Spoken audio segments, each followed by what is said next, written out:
Fala, meu nobre, tranquilo? Você já viu aquele ditado que errar é humano e insistir no erro é burrice? Chega um momento da nossa vida que a gente não consegue mais ser tão fracassado. E esse celular aqui é o que prova isso e é o que faz você deixar de ser um bosta. Imagina só a seguinte situação. Imagina que a Umidigi no ano de 2017 tinha celulares com a bateria que estufava, tinha celulares com câmeras falsas, tinha celulares com software mais porco possível e hoje em 2023, 6 anos depois, eu tô segurando o Umidigi A13 Pro Max 5G. Um celular com Wi-Fi 6, um celular com rede 5G, um celular com 256 GB de memória interna, 12 GB de memória RAM, 5 GB de RAM Plus, totalizando 17 GB de memória RAM, sensor de câmera de intermediário premium, um sensor da Sony, o MX686, rodando o processador Dimensity da MediaTek, tudo isso custando R$ 1.300. Acabou de chegar um celular que é tipo o celular da Umidigi. Eu tô tipo muito, mas muito ansioso. Eu tava literalmente deitado, cara. Ele tem um Dimensity 900 com um processador muito foda. Ele tem tipo Wi-Fi 6. Negócio absurdo, cara. Podia vir um fone? Podia, mas não vem. Ele vem com carregador de 18 watts, vem com capinha, vem com uma película pré-aplicada. Vamos ver se essa parada presta. E jovens, eu posso falar com todo orgulho do mundo. Eu tava lá. Depois de inúmeros celulares horríveis e de baixa qualidade, acabou de chegar pra gente um monstro. O novo Umidigi A13 Pro Max 5G. E qual a diferença desse celular para todos os outros Umidigi A13 Pro que existem? São mais de 6. Esse daqui é o mais potente deles. Imagina só um Umidigi aleatório com 12 GB de memória RAM, sendo 6 GB de RAM, um Umidigi aleatório com 256 GB de memória interna, tendo uma câmera traseira de 64 megapixels com sensor da Sony, uma IMX686, que é o mesmo sensor do Galaxy M51, tudo isso acompanhado de Wi-Fi 6, uma tela de 6.8 polegadas, tendo uma taxa de atualização em 90 Hz. A câmera frontal desse modelo usa uma IMX576 de 24 megapixels. Tudo isso sem contar o processador Dimensity 900, que é um processador tão insano que bate uma média de 500 mil pontos no Antutu Benchmark, sendo 128 mil pontos só de GPU. E além de ter suporte para o Wi-Fi 6, uma parada muito maneira desse celular é ter rede 5G nos dois chips. Eu tô conectado aqui na rede 4G e a velocidade é bem maneira, cara. Infelizmente, como a gente ainda tá engatinhando na rede 5G, só quem tem um plano minimamente sério consegue acessar essa rede por hora. Custando uma média de R$ 1.300, o A13 Pro Max é um dos celulares mais baratos para jogar Genshin Impact, já que são 256 GB de memória interna, 12 GB de memória RAM e 6 GB de ZRAM, e toda essa memória disponível faz o game rodar muito bem. Você não tem aqueles micro lags quando você muda a velocidade da sua câmera, num cenário onde basicamente tudo roda bem fluido e bem tranquilo. A Umidigi sempre usou Android puro nos seus celulares, só que dessa vez foi a primeira vez que eu vi uma mistura de Android puro com Android customizado na empresa, e a ideia de modificar a interface deixou tudo muito bonito. Além do tema Monet, que faz as cores do wallpaper acompanharem a interface, eles encheram a interface de blur e fizeram até um control center. Na primeira parte você abre as suas notificações e deslizando na segunda parte você abre o seu painel de configurações. Apesar de ter uma interface modificada, a interface da câmera continua sendo muito ruim, tendo modo manual super capado e um HDR que faz as suas fotos granularem com certa facilidade. Os 64 megapixels deixa você fazer uns zooms muito bizarros, mas como o software não acompanha a evolução do sensor, se você não for esperto, mesmo assim, as suas fotos ainda vão sair ruins. E diferente do Umidigi A13 Pro 5G, dessa vez você não vai poder apelar para Google Câmera, já que os caras infelizmente botaram câmera 2 API limitada aqui. Eu nunca vou conseguir entender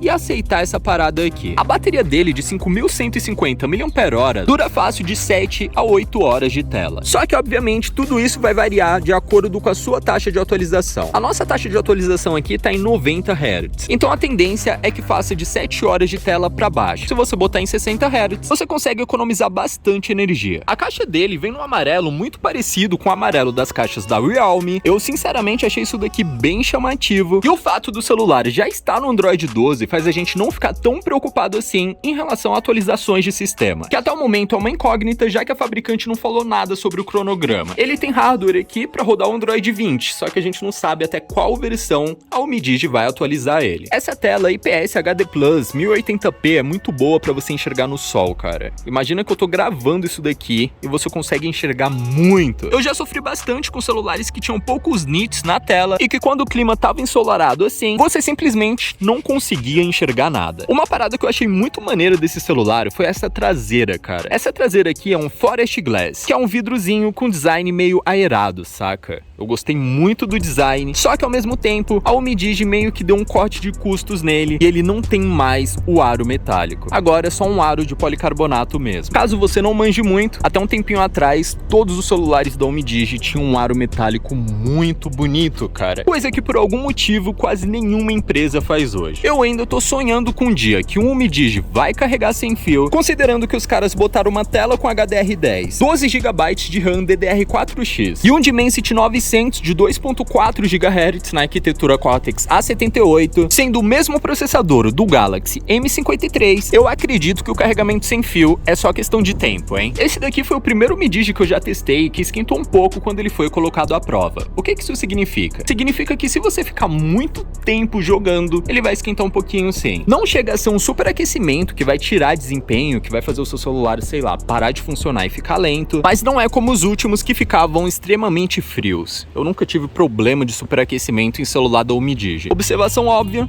os que eu já testei. A biometria do danado é super discreta e fica no botão lateral. Mano, cachorro... Velho, você acha que o cachorro é burro? O cachorro tirou a coberta dele do frio e botou ali no solzinho, sozinho, cara. Uma parada que eu achei muito maneira que o Umidigi fez aqui foi botar um flash duplo nas câmeras. Duplo não, quádruplo, já que cada bolinha dessa tem duas luzes de LED. Isso daqui me fez lembrar do celular com microscópio que a Realme fez, onde a câmera microscópica ficava entre esses dois flashes, era muito bonito. O setup de câmera aproveitável do A13 Pro Max 5G é só a câmera principal e a câmera frontal mesmo, já que as outras duas câmeras aqui é uma câmera de 5 megapixels para desfoque e uma câmera de 5 megapixels para foto macro, que seria útil se o sensor principal fosse ruim para focar, coisa que não é. E no caso, essa foto aqui é a foto de 5 megapixels da câmera macro em si. Eu prefiro 1000 vezes usar o sensor principal e se preciso dar algum tipo de zoom e ter uma imagem insana e que presta do que usar uma câmera macro. Agora, presta bastante atenção nisso daqui, eu vou tirar o zoom, hein?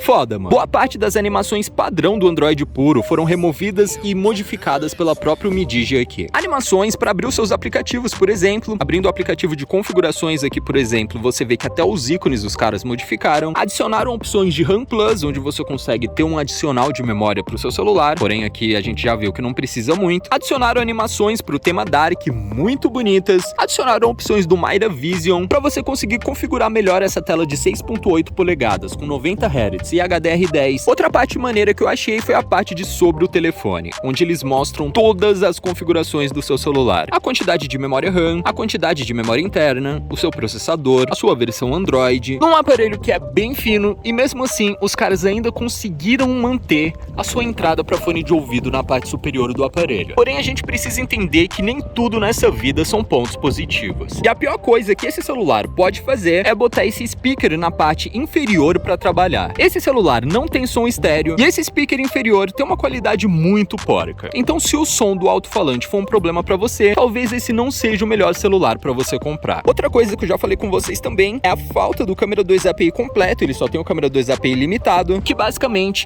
vai te impedir de instalar uma Google câmera insana nesse celular. Eu sou um tipo de cara que não ligo muito pro software, mas eu ligo pra falta de possibilidades. Então, no caso do Umidigi A13 Pro Max 5G, o fato do software de câmera ser uma porcaria, eu facilmente resolveria instalando uma Google câmera, mas o que eu vou fazer se ele não tem suporte para Google câmera? E muitas pessoas repetem o mesmo, não, ele não pega Google câmera porque ele é MediaTek, só Snapdragon pega Google câmera, e ele não pega Google câmera porque ele não tem o câmera 2 API mesmo. Eu sinto muito te decepcionar. Você pode pôr, sei lá, qualquer celular com Snapdragon, se não tiver o câmera 2 API, não vai pegar Google câmera. Então, no geral, vamos lá. Melhor Umidigi que eu já peguei em mãos, o Umidigi mais potente que eu já vi na minha vida, com os melhores sensores de câmera, com software mais trabalhado, tendo bons microfones, coisa que muitas vezes em celulares chineses a gente não tinha, acompanhando o carregador de 18 watts, vindo com capinha TPU na caixa, mas tendo alto-falante porco e não tendo câmera 2 API para você usar a sua Google câmera. Os caras perderam a oportunidade de fazer um câmera fone incrível, mas ainda assim, se eu te falar que esse celular é ruim, vai ser simplesmente mentira. Fazia tempo que eu não via o celular tão maneiro, cara. E antes de finalizar, eu vou mostrar pra vocês algumas partes da interface que o Midigi modificou pra esse celular aqui. Sinceramente, eu fiquei bem assustado quando eu vi isso. Basicamente, o painel de notificações que eu já mostrei pra vocês, que além de não seguir mais a linha de design do Android puro, tá cheio de blur, eu achei bem bonito. O aplicativo de configurações, que lembra muito da MIUI 9, opções como DuraSpeed, que mantém os seus aplicativos hibernando, opções de gestos biométricos, onde você consegue usar um toque na sua biometria, como o botão de voltar, por exemplo. Como você viu, nem precisei tocar na tela do celular para usar o botão de voltar. Ajustes totais de cores da sua tela através do Myra Vision, aqui você consegue botar uma tela mais viva. Uma parada que eu achei legal também é que ele tem 256 GB e gasta pouquíssimos GB de memória interna, ele gasta 8.8 GB para memória de sistema. Se você pegar, por exemplo, um Galaxy S10 Plus de 1 TB, ele vai gastar tipo 180 GB só pro sistema, cara. Por incrível que pareça, isso é verdade. E aqui, por mais que você tenha bastante memória, a reserva de sistema é bem pequena. Abri a tela de recentes com a biometria, eu achei muito maneiro, mas eu achei mais maneiro ainda a launcher atualizada que os caras botaram aqui, que é muito mais bonita do que as aberrações que os caras costumavam usar nessa linha da Midigi. E no geral é isso. São 500 mil pontos no Antutu Benchmark, uma bateria para 8 horas de uso contínuo, Genshin Impact super à vontade. Quem joga Genshin Impact sabe que demora muito para ele carregar todos os 20 GB de arquivos e sabe que se o celular não for minimamente bom, vai rodar bem travado e bem lento. E eu vou terminar esse vídeo com esse ícone aqui de limpar tudo. 12 mais 5 GB de RAM. A gente fecha tudo e basicamente esse foi o vídeo de hoje. Eu espero do fundo do meu coração que isso tenha sido minimamente útil pra alguém. E fui. Toca aqui, irmão. Ei, toca aqui.